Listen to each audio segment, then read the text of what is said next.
At Thanksgiving dinner, my wife shoved me aside. Move. This seat is for my ex, my daughter's real father. When I demanded an explanation, my stepdaughter yelled, "Just leave. You're not even family." So I left silently. That night, I revoked their access to my life, and when they woke up to reality, they started calling me nonstop. Hey Reddit, grab some snacks and strap in because this one's going to be a bit long and intense. Name's Kevin, 30 male. I married Ada 3 years ago because I'm apparently a sucker for a sob story and a pretty face. She had this whole wounded bird thing going on when we met at a company mixer. Her ex Mike had abandoned her and their daughter Ruby when the kid was 9, leaving her struggling to make ends meet. She worked as a receptionist at a dental office, barely scraping by, and I was the electrical engineer pulling six figures who thought he could fix everything. Classic hero complex. I know that now. I've got a scar running down the left side of my face from a warehouse accident when I was 22. Forklift collision, metal shelf to the face, 70 stitches. It's not subtle. Most women either stare too long or work real hard not to stare at all. Some are polite about it, some aren't. Dating got a lot more complicated after that accident. You learn pretty quick who's actually interested and who's just being nice until they can exit the conversation. Ada was different. The first time we met, she glanced at it once, then looked me in the eye like a normal person and kept talking. Never made it weird. After years of awkward first dates that went nowhere, that actually mattered. The first time I met her, she was standing by the refreshment table looking lost. I made some dumb joke about the cheap refreshments and she laughed. We talked for an hour about nothing important. She was charming without trying too hard. After years of dating women who couldn't wait to tell me their follower count, that seemed real. She told me about Ruby on our third date, just laid it out straight. Single mom, ex-husband was a flake, doing her best. I respected the honesty. Our first 6 months were good, really good. She'd pack lunches for me before work shifts. We'd watch movies on her couch after Ruby went to bed. She'd text me random stuff during the day. Nothing crazy, just normal relationship stuff that worked. I met Ruby a month in. 12 years old, about to turn 13. Shy, polite. The kind of kid who said please and thank you without anyone reminding her. We bonded over video games. She seemed genuinely happy to have a stable guy around. We dated for 8 months before I proposed. Looking back, the red flags were there, but I made excuses for all of them. She'd get irritated when I spent time with my buddy Kyle from work. She'd make passive-aggressive comments about my hobbies. She'd guilt me whenever I didn't immediately drop everything to handle whatever crisis she'd manufactured that day. Always something urgent that needed my immediate attention and wallet. But she was also charming when she wanted to be. She'd show up at my apartment with dinner after a long shift. She'd remember small details about my day. I proposed at a restaurant she'd been mentioning for months. Just a quiet booth and a ring I'd saved up for. She cried when I asked. Said yes right away. Ruby seemed excited when Ada told her the next day. The wedding was small. 60 people at a local venue. I paid for everything because Ada didn't have savings. $8,000 total. Her mother made a speech about how Ada finally found a reliable man. Mike didn't show up. Ruby was the junior bridesmaid and seemed genuinely happy. After the wedding, I paid off Ada's credit card debt. $7,200 she'd accumulated being a single mom. I moved them into my house, a 3-bedroom I'd bought 2 years earlier in a decent school district. Got Ruby enrolled in a better private school with smaller class sizes and actual funding for their programs. Started a college fund for her, putting away $300 a month. I played stepdad at every school event and parent-teacher conference. Showed up for soccer games even though Ruby wasn't particularly athletic. Helped with homework. Taught her to drive when she turned 16. Did all the dad things because nobody else was doing them. Ada quit her receptionist job 6 months after the wedding. Said she wanted to focus on being a better wife and mother. The job paid $32,000 a year with benefits. Losing that income hurt, but I figured if it made the household run smoother, fine. That's when things started changing. She got comfortable. Too comfortable. Stopped packing my lunches, stopped with the random texts during the day, spent more time on her phone than talking to me. Started complaining about the house, wanting to redecorate everything. I paid for new living room furniture, $4,000. She picked everything out, had it delivered, then complained that the couch color didn't match what she'd imagined. Ruby turned from decent kid into entitled teenager basically overnight. I bought her a used Honda Civic for her 16th birthday. Reliable car, low mileage, perfect for a new driver. She complained it wasn't an Accord, said her friends had nicer cars. The phone I upgraded her to wasn't the latest model. The clothes I bought weren't the right brands. The monthly allowance I gave her wasn't enough. She started talking to me like I was the help instead of the guy funding her entire lifestyle. Ada encouraged it.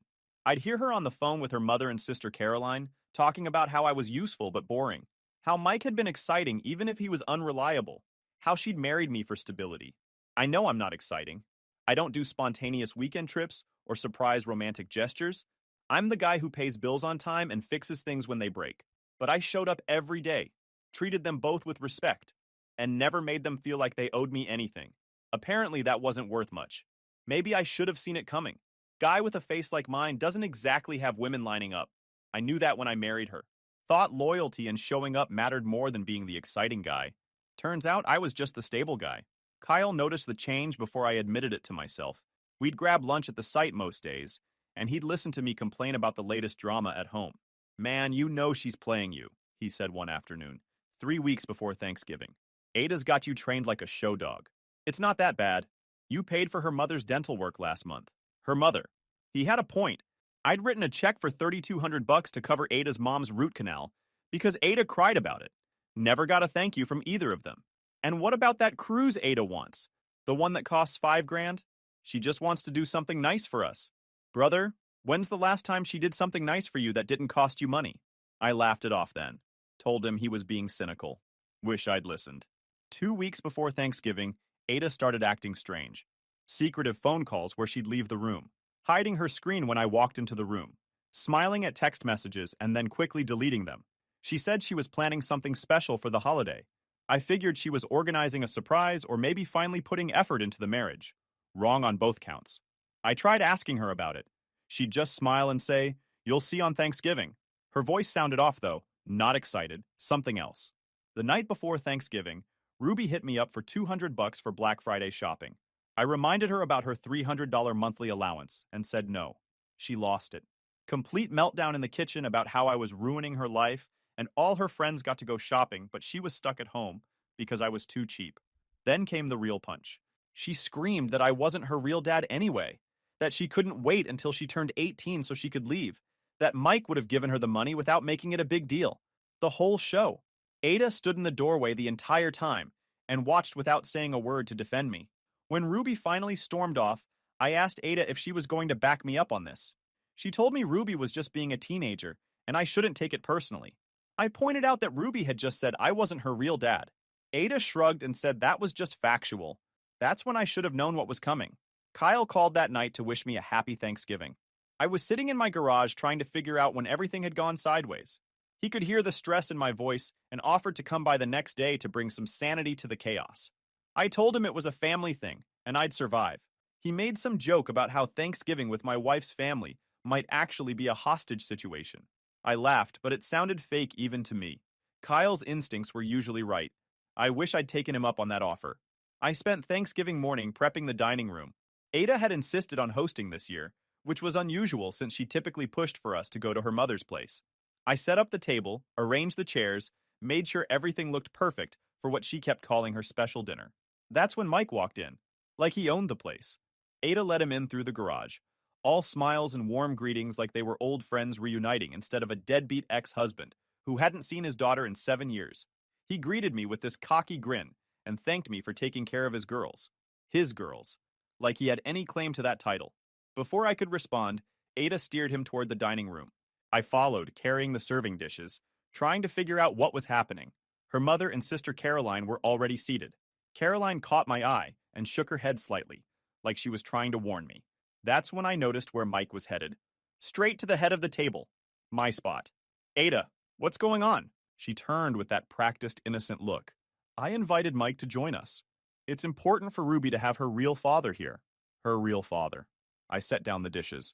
You mean the guy who hasn't shown up in 7 years? Don't make this dramatic. Mike wants to reconnect with his daughter.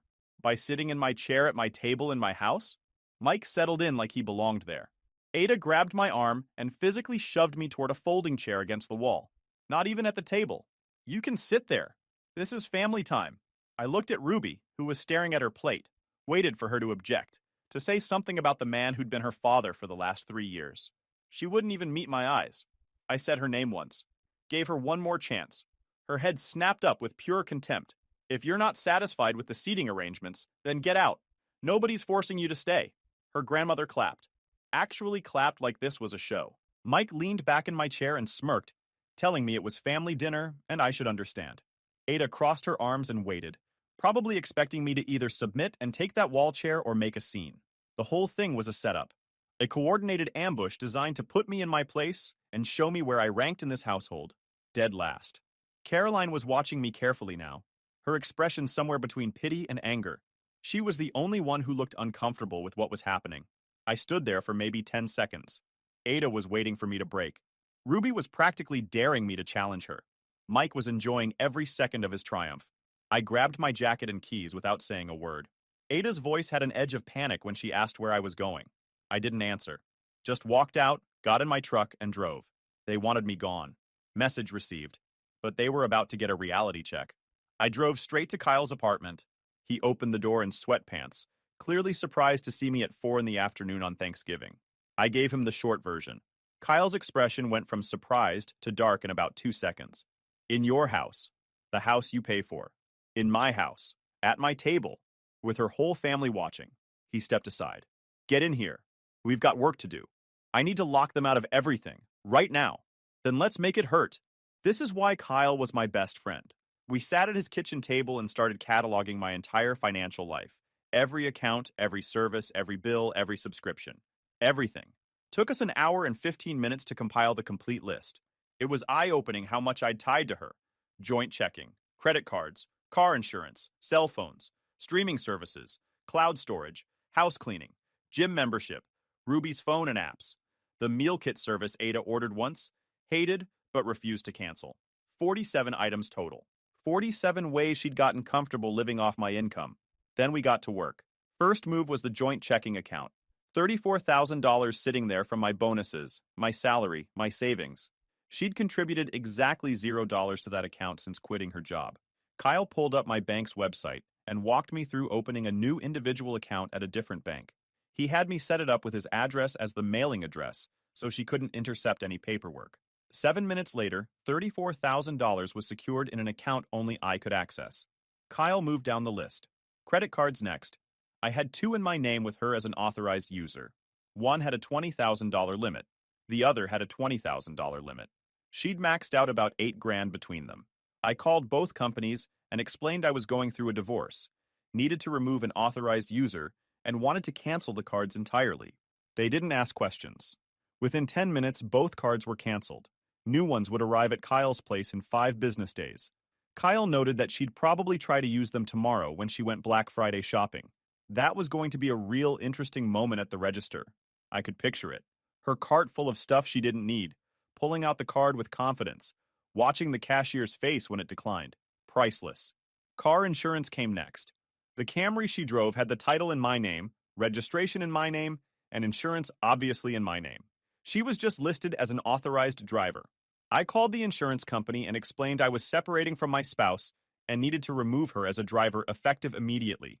The agent processed it without much fuss.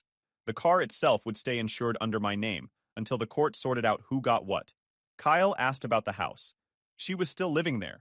I told him I'd file for temporary orders tomorrow, but first I needed a lawyer. He said his sister Janet was a divorce attorney who handled family law and didn't mess around. Expensive, but the best. I told him to set up a meeting for tomorrow if she was available. He sent a text to his sister right then, explained the situation briefly, and asked if what we'd done so far was legally sound. His phone buzzed back a minute later. Janet responding. Kyle read it and looked at me. She said cutting off joint accounts and credit cards was smart. Removing her as an authorized driver was fine. Canceling services and subscriptions in my name was totally within my rights. Just don't touch anything that could be considered marital property or look like sabotage. No selling stuff, no damaging anything, no changing locks yet. Save that for the court order. Good to know I'd stayed on the right side of the line. Cell phones. Family plan with 3 lines costing me $220 a month. With Janet's clearance, I suspended Ada's and Ruby's lines with termination set for 6 a.m. tomorrow morning. We kept working through the list. Canceled Netflix, Hulu, Disney Plus, HBO Max, Spotify Premium, Ruby's gaming subscription. Each cancellation felt like removing another chain. Kyle asked about the house security system. I had a doorbell camera, motion sensors, and app-controlled locks. The whole smart home setup I'd installed last year. I changed the master password to something she'd never guess and revoked her access to the app. She was now locked out of the house security system entirely. Couldn't see who was at the door, couldn't check the cameras, couldn't unlock anything remotely. Changed the Wi-Fi password too. Set up a new network name and password. Her devices would no longer connect automatically. She'd wake up tomorrow with no internet access and no way to fix it without calling the provider. My phone started ringing. Ada. I silenced it without looking. Canceled her gym membership at that expensive place downtown. The house cleaning service. $90 per visit, twice a month. Subscription boxes she never opened. Locked down online shopping accounts. Removed her access to my Amazon Prime. Canceled the car wash membership. Every single thing. By the time we finished, I'd systematically removed every piece of financial access she had. Every convenience. Every service. Every little luxury she'd gotten used to over the past 3 years. Kyle leaned back and looked at the spreadsheet. 47 items handled. Total monthly savings for me was about $3,200. I hadn't realized I was spending that much per month on services for them. $3,200 a month, almost 40 grand a year, on conveniences for 2 people who just humiliated me at my own table. My phone was blowing up now. Multiple calls from multiple numbers. I'd put it on Do Not Disturb, but I could see the screen lighting up constantly. Around 7 p.m., I turned my phone over to check the notifications. 35 missed calls, just in the past 3 hours since I'd walked out. The panic was real. Kyle asked if I was okay. I told him I felt clear-headed for the first time in months. He said that's because I was taking control back. My phone buzzed with another call, this time from Ada's mother. I declined. Kyle offered me his guest room for as long as I needed it. I thanked him. He said he wanted front row seats to this show anyway. Ada was going to lose her mind when she woke up tomorrow and realized nothing worked. I smiled for the first time that day and agreed. Let her sit in the mess she created. I turned my phone off completely and spent the rest of the evening helping Kyle prep his turkey for his own Thanksgiving dinner. Around 11 that night, I turned my phone back on just to check the damage. 83 missed calls, 97 text messages, 6 voicemails. I turned it back off without reading any of them. Tomorrow I'd meet with Janet. Tomorrow I'd start the legal process. Tomorrow I'd begin the official end of this marriage. Kyle's sister Janet met with us Friday morning at her office downtown. She was sharp, late 30s. Kyle had filled her in on the basics before we arrived. She asked me to confirm the details. Wife invited her ex to Thanksgiving, humiliated me in my own home. Stepdaughter told me to leave. I confirmed that summed it up nicely. She asked if I'd already locked down finances. I told her every account and every service. She smiled and said that made her job easier. We spent the next hour going over the details. I owned the house outright, bought it before we met. Deed was in my name only. Mortgage had been paid off last year. Both cars were in my name, titles and registration. I was the sole income earner. Ada had quit her job voluntarily 6 months after the wedding. Janet explained there'd be some community property arguments since we were married, but with the house being mine before the marriage and me being the sole income, we could work with this. I asked about Ruby. Janet asked if I'd legally adopted her. I said no. Ada had kept putting it off, saying we'd do it eventually. Janet said that meant I had zero legal obligation to her. Legally, I was clear. Kyle jumped in and mentioned that her bio dad had shown up yesterday for the first time in 7 years. Janet said it seemed like he should be the one handling his kid. She outlined the plan. She'd draft a cease and desist letter to Mike informing him that I was no longer supporting his child and he needed to step up. She'd also draft divorce papers going for a clean split. I'd keep everything in my name. Ada would get nothing. No spousal support since the marriage was under 5 years, and she'd quit her job voluntarily. I asked how fast this could happen. She said if Ada didn't fight it, 3 months. If she did fight, 6 to 8 months. But based on what I'd told her, Ada didn't have the resources to fight. I spent the rest of Friday morning signing paperwork and writing checks. $5,000 retainer for Janet. Worth every cent. Monday morning, I called Ruby's private school. The admissions director sounded confused when I explained I was calling to inform them I would not be covering any future tuition. Spring semester started in January, and I wanted them to know now that Ruby's biological father, Mike Callahan, needed to be contacted regarding enrollment. The director mentioned I was listed as the parent on all the paperwork. I clarified that I was the stepfather, never legally adopted her, and was currently divorcing her mother. If Mike wanted his daughter in their school, he could pay for it. After I hung up, I got a text from Caroline. Different from all the panic messages from Ada. She said we needed to talk and asked me to call her. When I called back, she sounded relieved. Thank God. I've been trying to reach you since Thursday. What's going on, Caroline? I'm not calling to defend what Ada did. That was completely messed up. I told her not to invite Mike. Why are you calling then? Because you need to understand something. Ada's been planning this for weeks. She thought if she made you jealous, you'd fight harder for her. She's been texting Mike for a month. Mom encouraged it. Said you'd been getting too comfortable and needed to be reminded of your place. I actually laughed. My place. I know how it sounds.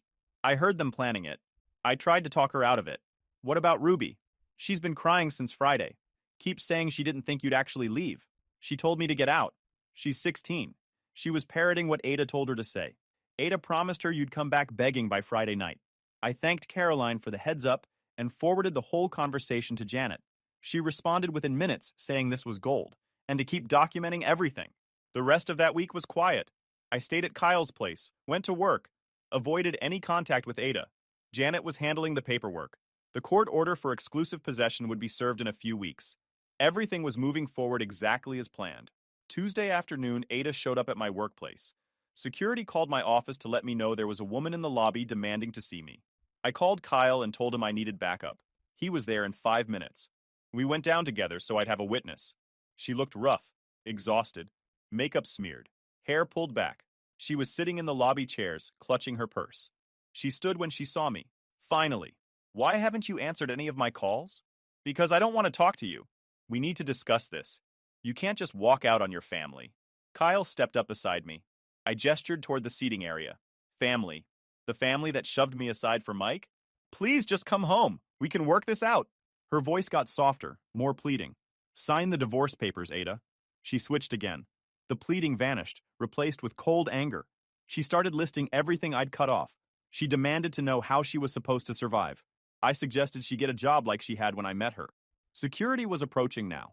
My manager had clearly called them when he saw the confrontation brewing. Ada saw them coming, and her voice rose, getting theatrical. You're abandoning a 16-year-old girl. What kind of man does that? The kind who got told to get out of his own house. I looked at the security guard. Please escort her out. They had to physically walk her to the parking lot. She was screaming the whole way about abandonment and cruelty. Half the office watched from the windows. My manager was waiting when Kyle and I got back upstairs. He asked if everything was okay. I told him it was a personal issue that wouldn't happen again. After he left, Kyle told me she was spiraling. I said good. Maybe she'd sign the divorce papers without a fight. Wednesday morning, Janet called with an update. Ada had hired a lawyer. Some guy named Dennis who'd already sent a demand letter asking for spousal support, half the house value, and retroactive child support for Ruby. I asked if he could get any of that. Janet said not a chance. House was mine before marriage. Ada quit her job voluntarily, and Ruby wasn't legally my child. Dennis was a bottom feeder who took cases he knew he'd lose because he got paid up front. He'd drag this out for a few months, bill Ada for every hour, then drop her when she couldn't pay. I asked how she was paying him now. Janet figured she'd probably borrowed from family, but it wouldn't last long. That afternoon, Caroline called with another warning. Ada was telling everyone I was abusive, that I'd controlled all the finances and isolated her from friends. Caroline said she'd been shutting it down wherever she could. Most of the family wasn't buying it because they'd all seen how Ada treated me. I called Janet immediately to fill her in. She didn't sound worried. She said to let Ada make accusations because the more she lied, the worse she'd look. But Janet wanted me wearing a body camera from now on. Any interaction with Ada needed to be recorded. I asked if that was legal. Janet confirmed we were in a single-party consent state. I was golden. Kyle had a body camera from some hiking trips. He brought it to work the next day and showed me how to use it. Clip it to my collar, press record. Simple. He said I might feel like a cop, but really, I was just covering my rear end. Ada was escalating, and this was smart. He was right. Thursday afternoon, Ada showed up at Kyle's apartment building. She must have followed me from work because she was waiting in the parking lot when I pulled up. I turned on the body camera before getting out of the truck. We need to talk. Talk to my lawyer. I'm your wife. We should be able to discuss this like adults. Adults don't pull the garbage you pulled at Thanksgiving. Move. She stood there blocking my path with this desperate look. I'm sorry. I don't know what else to say.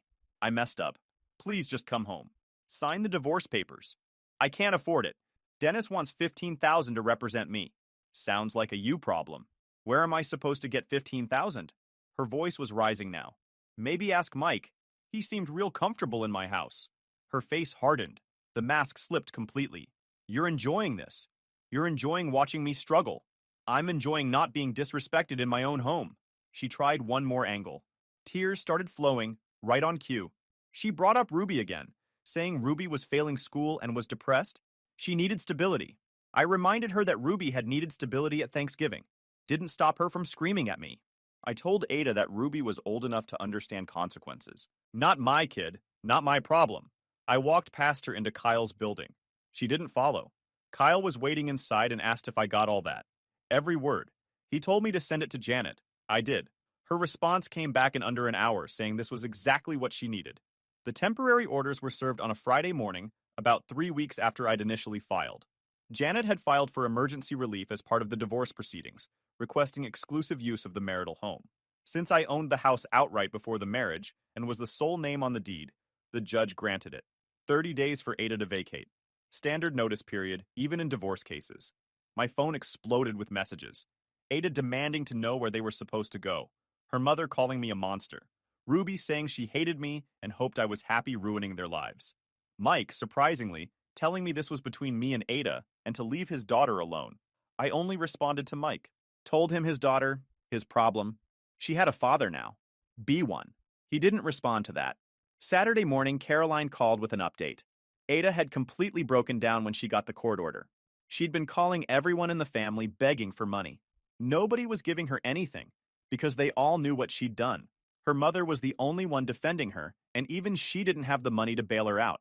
Caroline mentioned that Dennis had dropped Ada as a client, sent her a letter saying he was withdrawing representation due to unpaid fees and irreconcilable differences in legal strategy. She was on her own now. The guy had worked for her for about 2 weeks, sent one demand letter, collected what money she could scrape together, then bailed when she couldn't pay more. I asked about the court order. Caroline confirmed it stood. 15 days left. If Ada wasn't out by then, the sheriff's department would enforce the order and remove her. She told me about Ruby. Said she's not well. She'd been skipping school and got suspended yesterday for telling a teacher to leave her alone. Ada couldn't control her. Mike could step up, but he'd blocked Ada's number and wanted nothing to do with this mess. Monday morning brought a new development. State Social Services called. A woman named Bella introduced herself and explained she'd received a report of child abandonment regarding Ruby Callahan. I clarified immediately that I wasn't Ruby's stepfather legally. Her mother and I were divorcing. Her biological father, Mike Callahan, had full custody on paper. Bella asked if I was financially responsible for Ruby. I explained there was never any adoption. She said they'd follow up with both parents and thanked me for clarifying.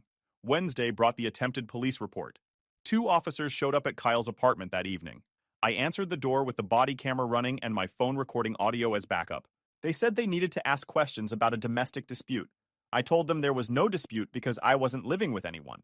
They said my wife had filed a report claiming I'd threatened her and my stepdaughter. I pulled out my phone and opened the cloud storage folder Janet had me set up. Told them I had video evidence of every interaction with my ex-wife and asked if they'd like to see it. The officers looked at each other. One asked if there'd been any physical altercation. I said no, I hadn't seen her since she showed up at my workplace last week, and I wouldn't let her near me. They asked about the stepdaughter. They asked a few more questions, took notes, and left. I called Janet immediately about the false police report. She asked if the cops believed it. I said no. They saw right through it. She said perfect. She'd add this to the filing. Caroline called that night with more updates. She'd become my inside source, feeding me information about what was happening at the house. Ada was trying to sell my stuff, posted my tools on Craigslist, tried to sell my golf clubs. She was desperate for money. I told Caroline to warn Ada that everything in that house was documented. If anything went missing, it was theft. Caroline said Ada wasn't listening to her anymore. Thought Caroline was betraying her by talking to me. I asked if Caroline was okay with that. She said she was okay with standing up for what was right. What Ada did was wrong, and she deserved what was happening. Then Caroline mentioned one more thing. Ruby had been writing me letters. Ada kept finding them and tearing them up. Caroline had managed to intercept one that Ruby had tried to give her to pass along, and she sent me a photo. It was handwritten on notebook paper. Ruby apologizing, saying she knew she messed up. Said she'd lost the best dad she ever had. She didn't expect forgiveness, just wanted me to know she understood now. I stared at that letter for a long time, then tossed it in the trash. The court-ordered move-out date was a Tuesday. I took the day off work and met Caroline at the house to oversee everything. Janet insisted I have a witness who could testify to the condition of the property. Ada was waiting on the front steps when we arrived. She looked defeated. "You're really doing this?" 30 days, just like the notice said. Where am I supposed to go? Not my problem. Caroline stayed close to me as we entered the house. Ada had packed most of their belongings into boxes stacked in the living room. The place was cleaner than I expected. She followed us through the rooms. I need more time. Please. The apartments all want first and last month's rent. You had 30 days. That's more than fair. I have Ruby to take care of. Where is Ruby? School. Didn't want her here for this. Caroline and I did a complete walkthrough. No damage, nothing missing. I took photos of every room. Ada watched silently, her earlier fight completely gone. As we finished the inspection, she tried one last time. 3 years of marriage. It has to mean something. It meant something until you threw it away. That's not fair. Fair was me showing up for 3 years. Fair was me raising your daughter. Fair was me paying for everything while you sat at home. You want fair? This is fair. She was crying now. I made one mistake. Doesn't that deserve a second chance? You made a calculated decision to humiliate me in front of your family. That wasn't a mistake. That was a choice. Live with it. The moving truck arrived at noon. 2 guys Ada had hired to move her stuff into whatever temporary place she'd found. Caroline and I supervised while they loaded boxes. Ada sat on the front steps the whole time, staring at nothing. When the truck was loaded, she stood up and handed me the house keys. Told me she'd signed the divorce papers and they were on the kitchen counter. I found them inside. She'd signed everything. No changes, no objections. It was over. Janet had the paperwork filed by end of day. The judge approved the uncontested divorce within 8 weeks. 3 years of marriage ended. The house sold in 2 weeks. I took the profit and put it toward a down payment on a smaller place closer to work. Fresh start, new neighborhood, no memories. Kyle helped me move in. 2 months after the divorce was finalized, Caroline called with one final update. Ada and Ruby were living with her mother now, both of them working. Mike had reached out once, offered to send $100 a month. That was it. Caroline said Ada was bitter, blamed me for everything, but she was working and paying her own bills. Ruby was in public school now. Grades had dropped. She acted out a lot, but she was learning consequences. She asked if I had any regrets. I told her no regrets at all. They wanted to teach me my place. Instead, they taught me my worth. Best lesson I ever learned.